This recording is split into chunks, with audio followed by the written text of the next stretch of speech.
I didn't fart. I swear. It's Wednesday, and I'm Wes. This is Wednesdays with Wes.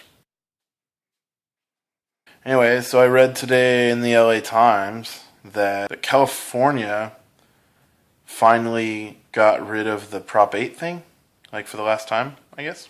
So, pretty excited about that, actually.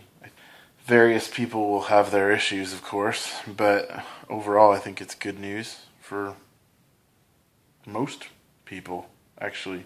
Because even if you don't think it's good news, you probably are connected to someone for whom it is good news. And so, whether you know it or not, it's good news, even for you. Because we're all connected in the circle of life.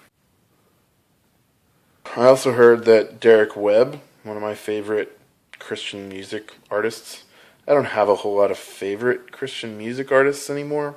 It's not that I don't like Christian music, actually. I don't think we should be listening to certain music or judging certain music based on how much they mention God and Jesus. Music is life-giving and good if it has beauty and creativity and all honesty and transparency.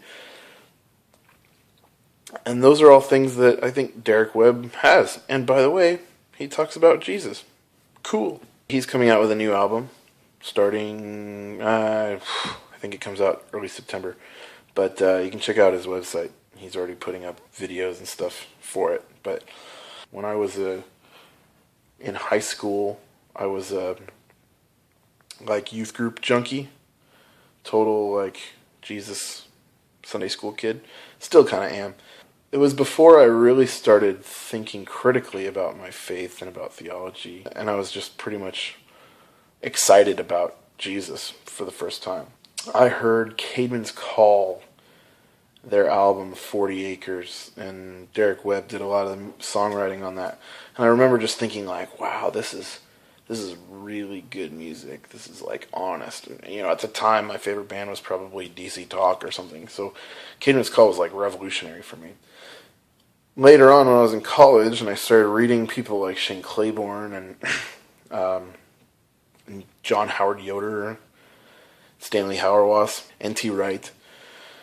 And I was rethinking faith, and I was rethinking theology, and I was thinking politically, and I was thinking socially, and critically about all those things.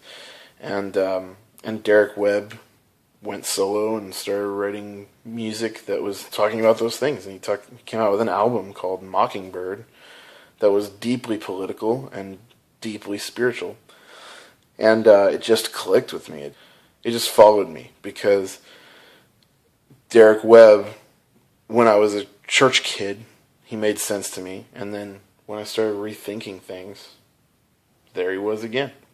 So I'm really excited about this new album because it looks to be a pretty honest and vulnerable album. And in this season of my life, in seminary, in starting a new family, in just discerning what direction my life really is going to take, and in some ways not being able to discern it because it's just going that way. It's a good time for me to be open and vulnerable to myself. And so I'm excited for this album because maybe Derek is following me again. That was kind of a ramble. You probably didn't care. But this has been a good Wednesdays with Wes. I have nothing more to say. Shalom.